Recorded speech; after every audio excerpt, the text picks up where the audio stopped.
Welcome to the Hamumu Halloween Home Horror Hoedown, the podcast where we watch scary movies so you don't have to. From award-winning to completely unknown, we take them all way too seriously. I'm your host, Mike Hummel. And I'm your host, Solange Hummel. Now, warning, we use a ghoulish number of spoilers, so watch the movies first. Second warning, we don't know anything about anything, so don't take us seriously as we take these movies seriously.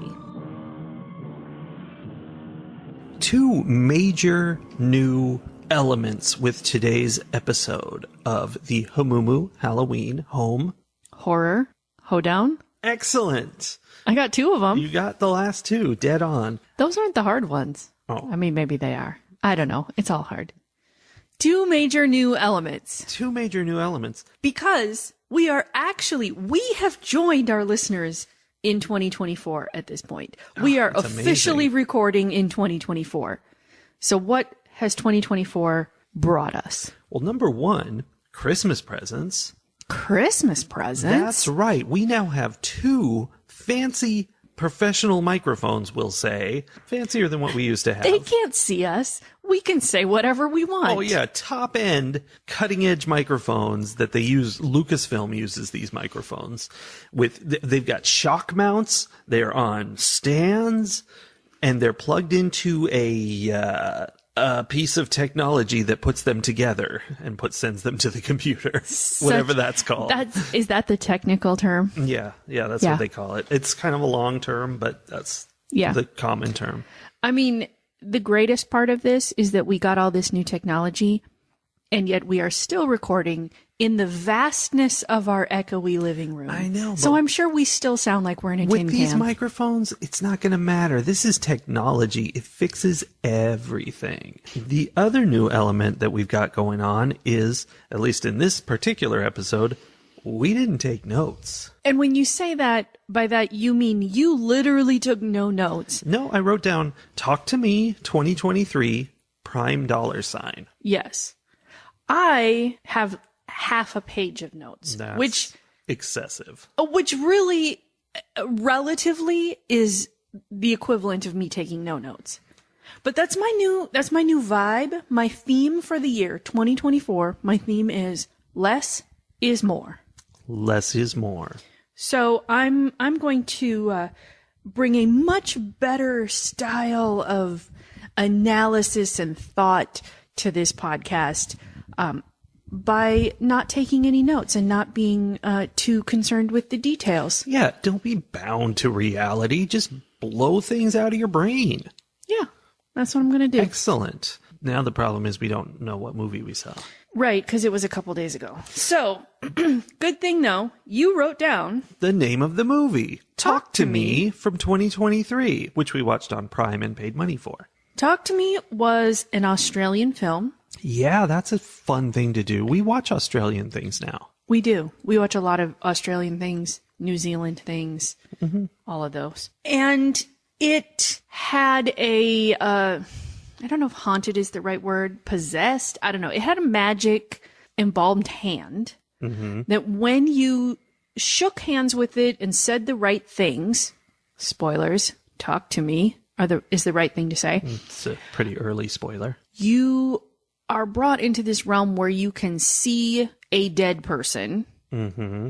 And if you say another right thing, I let you in. Then they can possess you. Which is a weird thing that apparently is like getting high. Yes. Because the premise of this movie is that there are these teenagers who have somehow gained access to this hand and have discovered that this is a thing that happens. They know they can only do it for 90 seconds, but this is like what they do. It's sort of like their equivalent of the Ouija board, only it's real. Yeah, and it's not really explained how they've arrived at 90 seconds, but I feel like that means some bad things have happened previously. Well, it's definitely suggested throughout the movie that this hand has been passed from person to person, and that, like, there are some people who reach a point where they're like, yeah, I don't want this in my life anymore. And then instead of destroying it, they're just like, here, you take it. Yeah, it's kind of like The Ring, but entirely voluntary. Yes. I had strong drug analogy vibes. It was very much as they were doing this, a bunch of teenagers sitting around in the basement doing drugs. And like you said, you know, having this like get high and kind of addiction feeling. And there were the two kids who had the hand who were kind of the like dealers. And then, you know, the other people came in and they, you know, oh, here, you can do it once. And then they wanted to do it afterwards. There was a lot of parallels there. Yeah. The nice thing about it is it doesn't get used up or cost any money. It's just keep using the hand all night. I mean, to be honest, that seems kind of unrealistic because in this day and age, with humans being how they are, I would have thought that this would be something they would charge for because once you have someone addicted to something, you charge for it. Yeah, but they were just friends hanging out, having a good time. Everybody's having fun. You say that, but the main character, Mia, nobody really seemed to like her all that much. It seems like they had good reason by the end. Yeah. And then you say everyone's having a good time. And I feel like one of the other main characters, Riley, who was the youngest one there, the little brother to Jade, tagging along, was not really having a good time most of the time. Yeah, but I mean, part of that was he was like, come on, let me have a try. And really that's when he had even less good of a time, it turns out. But yeah, I mean, he was so much younger by that. I mean, he was like a couple years younger, but you know, in teenage years, that's a lot. He was so much younger that they didn't really want to let him be a part of it. His sister in particular was like, you're too young and mom will kill me and that sort of thing. Yeah. But he also just like didn't really fit in with the group. Like he was definitely an outsider. Oh yeah. I mean, it was weird that he went along to so much of this stuff. Like I think it came down to like her mom was like busy working all the time or whatever. And so she was in charge of him. And so it was kind of like, you have to come with me because I have to watch you. So you're coming to my weird teenage grown up drug things. Well, and I think Mia kind of pressured to let him come along too, because she liked him as like, you know, like as a little brother kind of a thing, but not a little brother you have to actually live with and take care of. Yeah. You know, it's like he's so cute and goofy and I like to have him around because she only has to have him around some of the time. But a lot of the time, because she basically lived at Jade's house, which is strange because she did have a dad who had a house that she went to, and I don't know, it was weird. Well, I mean, she and her dad were estranged because of her mother's death. And this was like the family that, you know, when you're a teenager and your relationship with your parents is bad, the grass is greener at somebody else's house, you know. Of course. Because Jade's mom didn't do the things parents do that make you mad as a teenager, so you know, she liked being there. But it definitely became an issue later because when everything went south for Riley, immediately it was like Jade and her mom both were like, why are you always around? Why did you force yourself into our family? Well, like they said some really, really hurtful things. I mean, it's because she was kind of responsible for Riley doing the hand thing, because at the handshaking party, Riley wanted to do the hand thing. And Jade was like, no, that's bad. But she didn't forbid it, really. She was just like, no, don't do that. And she got fed up with the whole experience and left. And so Mia was left there with Riley. And she was like, oh, it'll be fun. We'll do it. And right, so she's kind of responsible. They did this whole compromise of like, oh, well, he'll just do it for 20 seconds or whatever. Even though we had already seen multiple times where once these people were possessed, it was very difficult to pull the hand out of their hand and break the connection and blow out the candle, which supposedly closed the door to the spirit world. But also we had seen that they could make those people whose bodies they were inhabiting do things. Like they could fling them around the room and like bang them up against the walls and knock over the chair that they were strapped to. And well, yeah, they had a whole safety factor where they strapped them tightly to the chair, but the chair could get flung around the room. Right, was just loose sitting there in the room. And sometimes it was like the flimsiest little like side chair you could find. I'm like, that strap isn't even like the strap is about to fall off the top of the chair anyway. So between those things and the fact that the first time anyone performed the ritual when Riley was in the room, the ghost that inhabited that person, I think it was Mia, pointed him out and was like,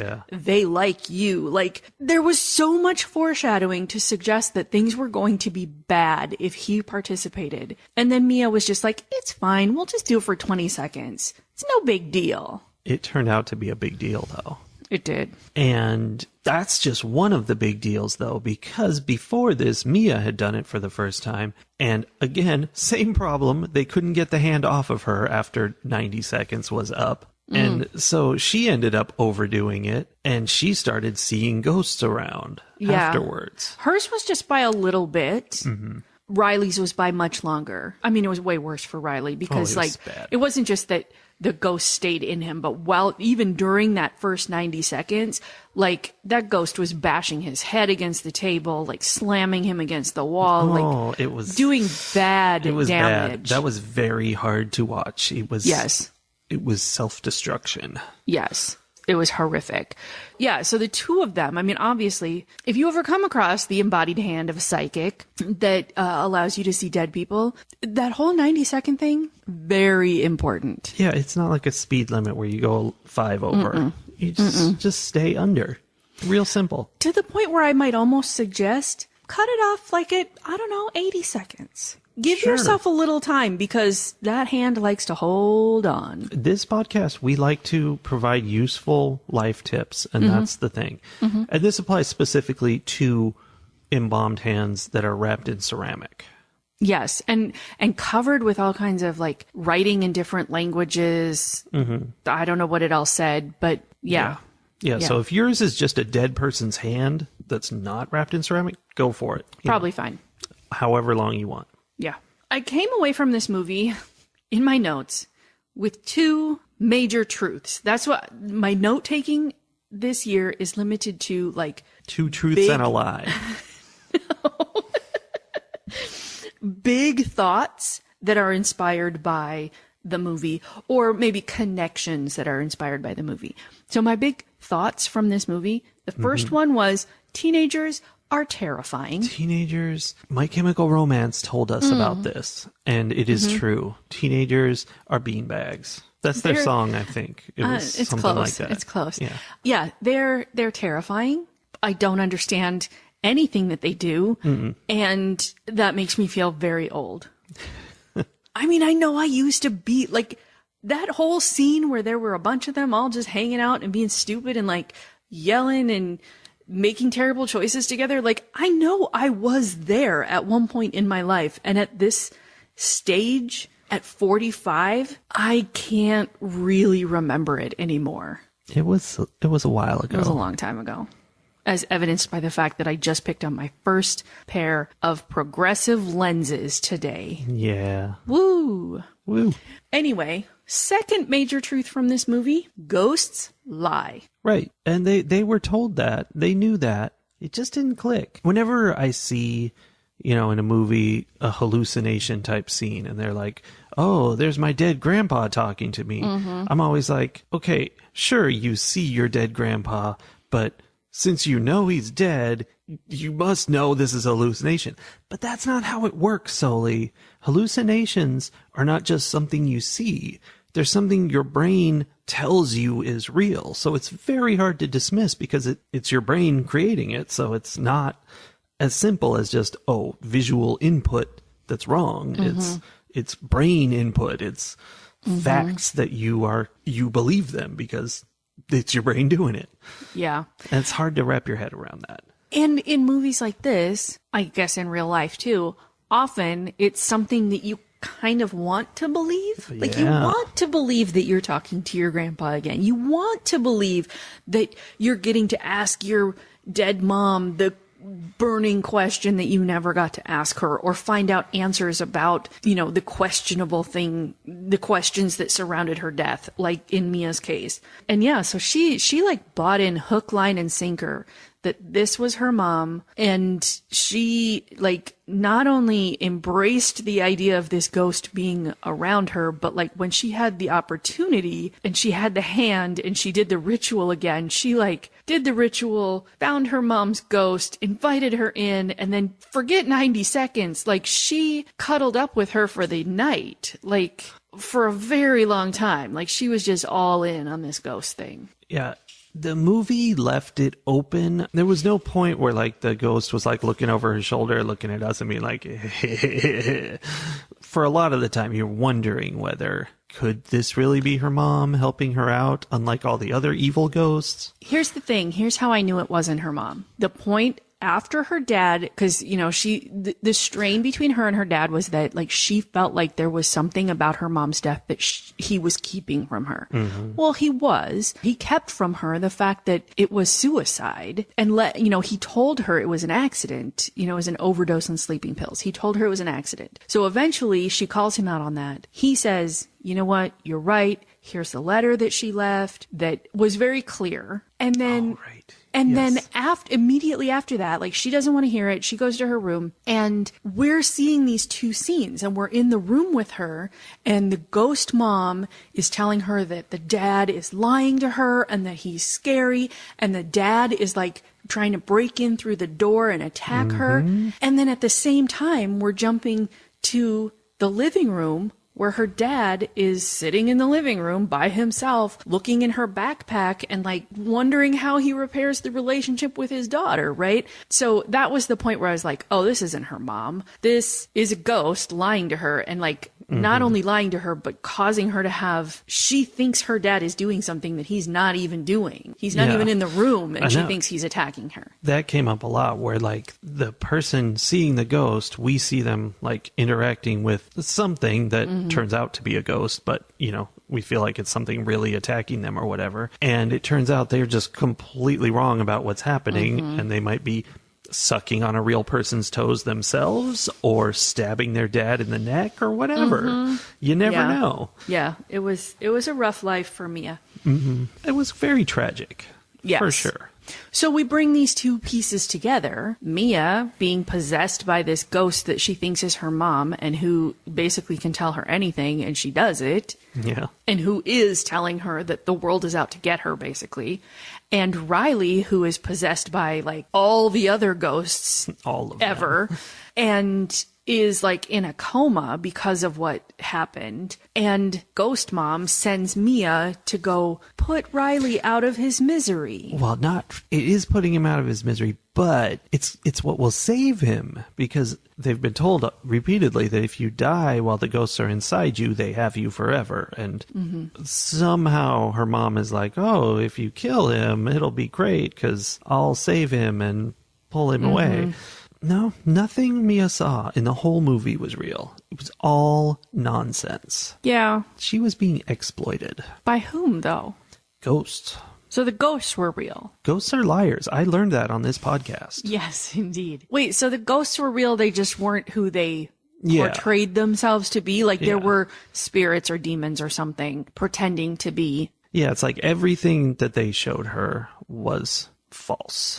Like even she met a little ghost girl on Riley's bed and was like, hey, can I see Riley? And that's how she saw the horribleness. That was where we learned that the I let you in goes both ways. Yeah, that was fun. That was fun. Yeah, or we didn't. Maybe that was all in her head too, because the whole thing was just messing with Mia's head. That's the whole movie. Yeah. Okay, so the beginning of the movie had like a cold open with these two brothers, where one of the brothers clearly is like deep in the addiction and the other one is trying to get him out.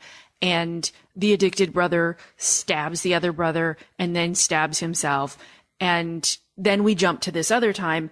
Now, toward the end of the movie, after Riley's been hurt, we see the stabbed brother who tried to save his other brother is still alive. That was a surprise. Surprising twist. They pull the cold open back in, and it turns out that the guy who has the hand now got it from that brother Yeah. after all of that stuff Who was went like, down. this is terrible. I don't want it anymore. And he was like, I'll go play with it with my friends. Right. He's like, I mean, what kind of person does that? Like, I have this possessed hand.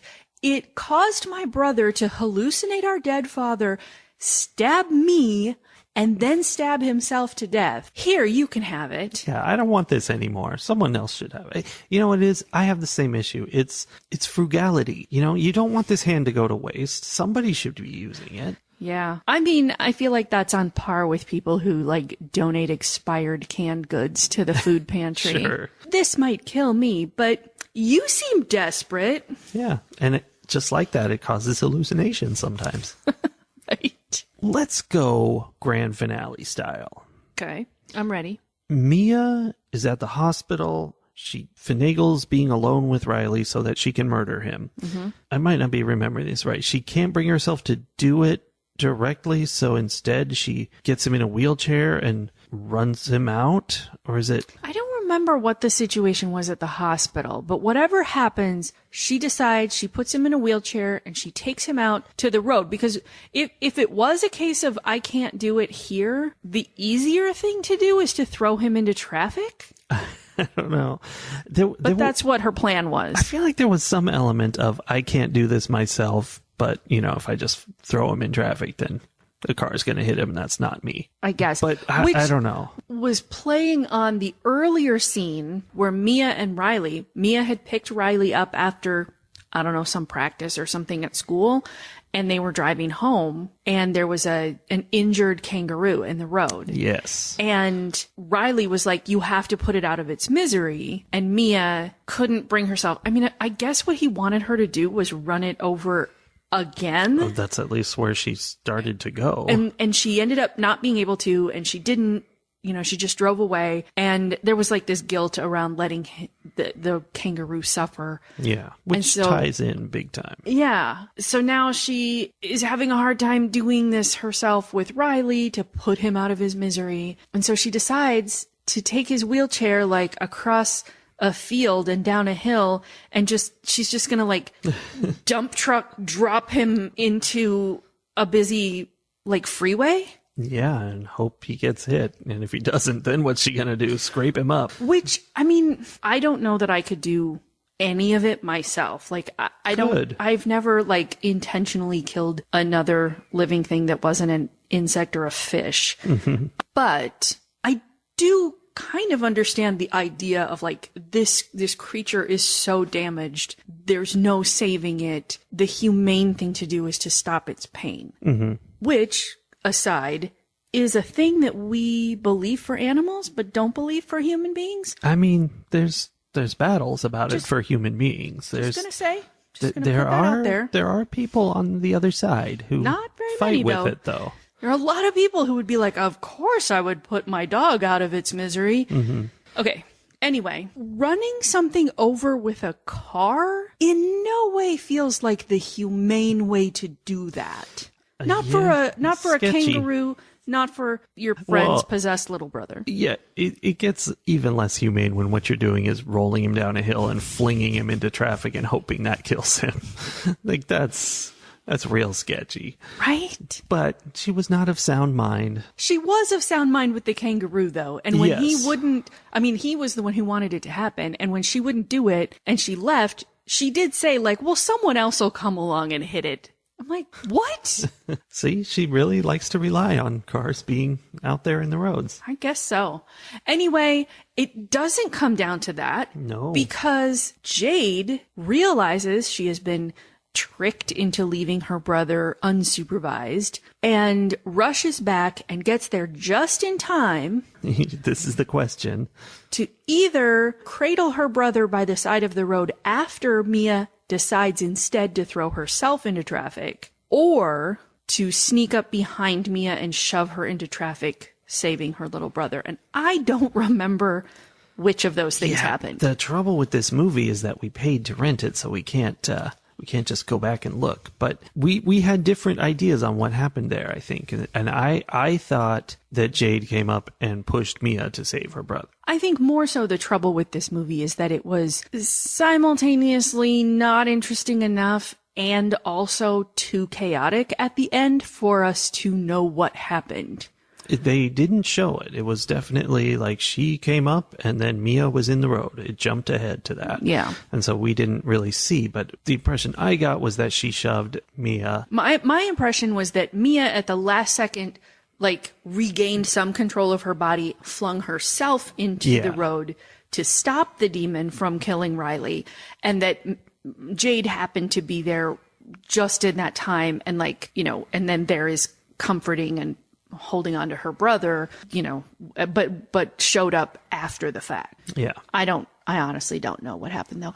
Did you notice that the way Mia was on the road and the way that they had like an overhead, like looking down drone shot of her body on the road, that her body was shaped very similarly to the kangaroo? I thought you were going to say that. I did not notice, but fun.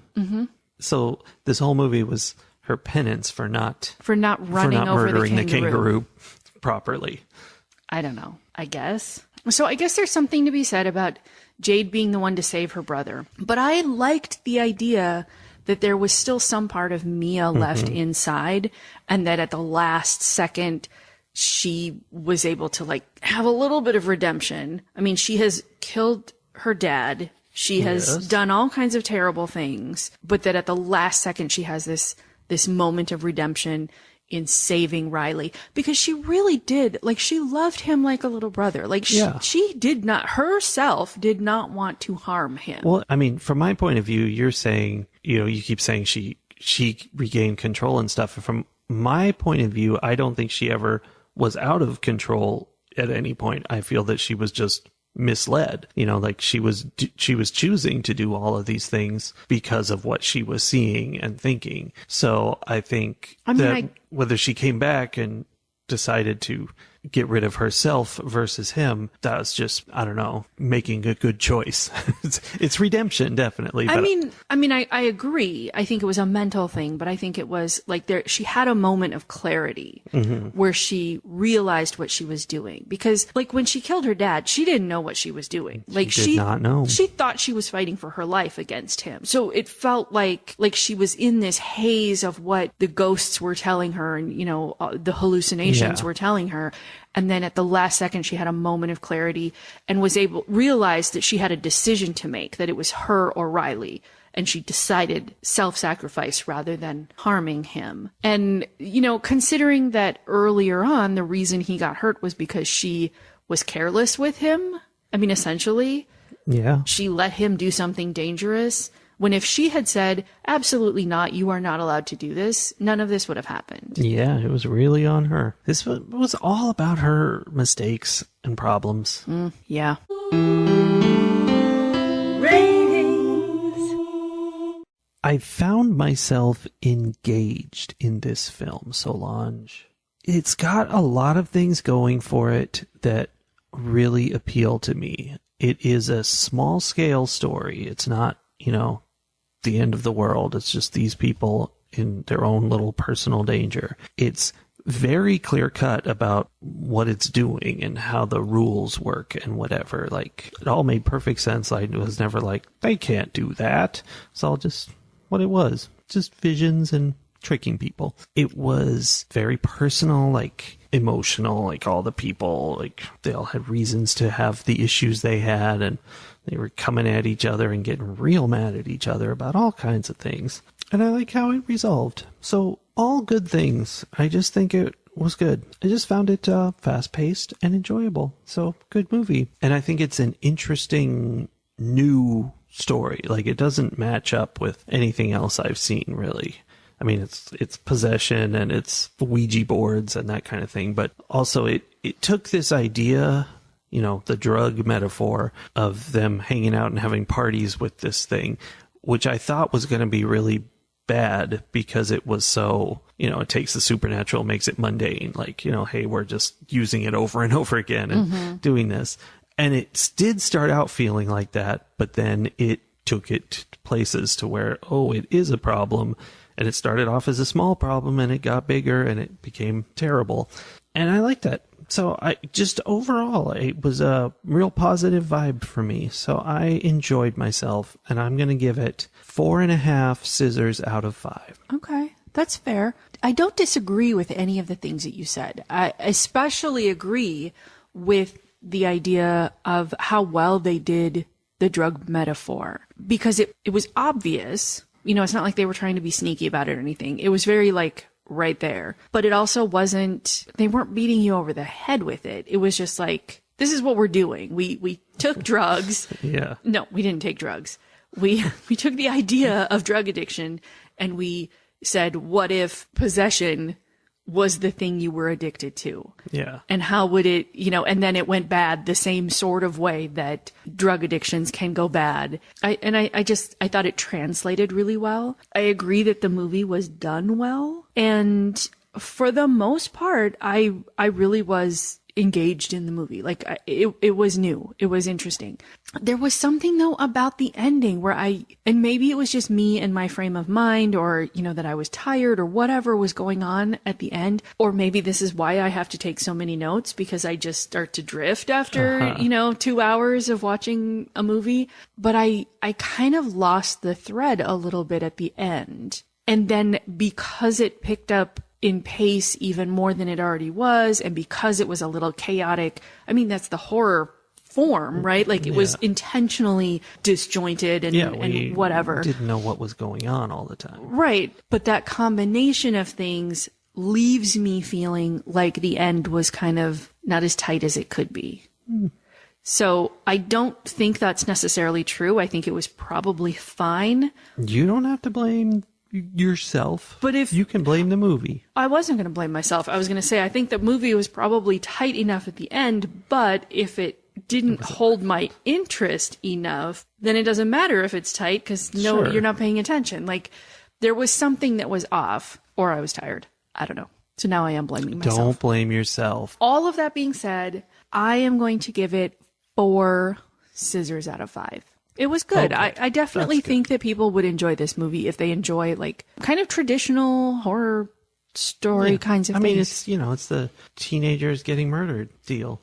Yeah. But like you said, new, so a kind of newer idea on that concept. Yeah. I liked it. Plus, you don't get a lot of kangaroos in American movies. No, it was very interesting that and we both predicted that when we realized that they were looking at something in the road. But it was funny to think like, oh yeah, that's like their deer in the road, right? Yeah. Like that's the animal that is crossing the road and getting hit by cars all the time, commonly. It was interesting. Fight the horror of a world gone mad.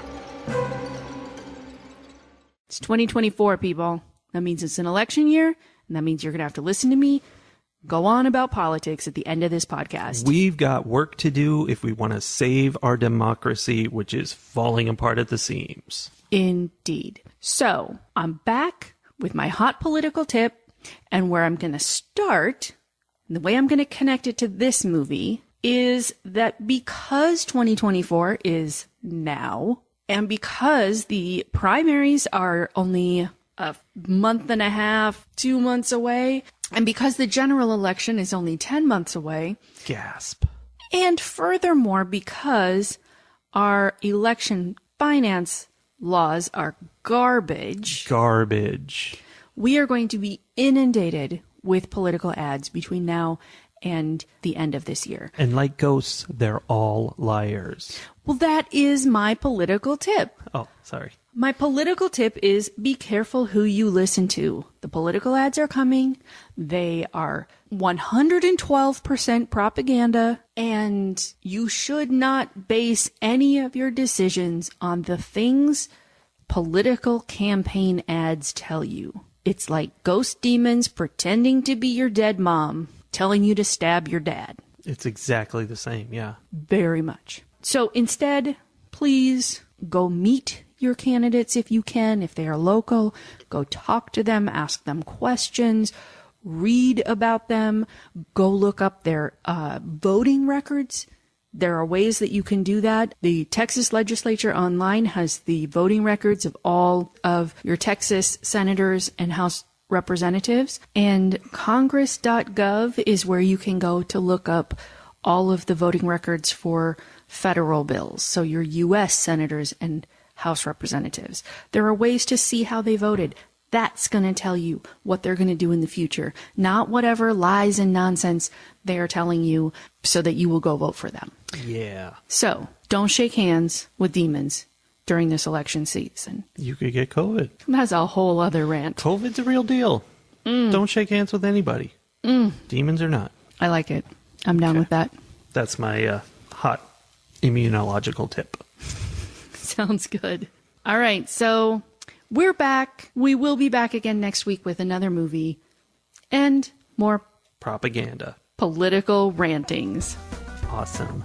See you then, everybody. Bye. Bye.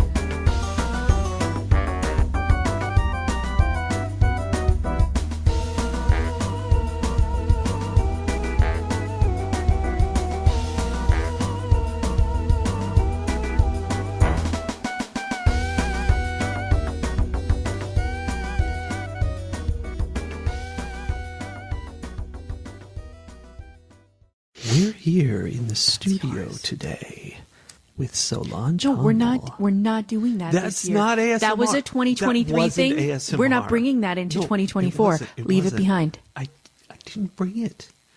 I was being fun. Were you? Yeah. I guess I won't be fun anymore. Okay.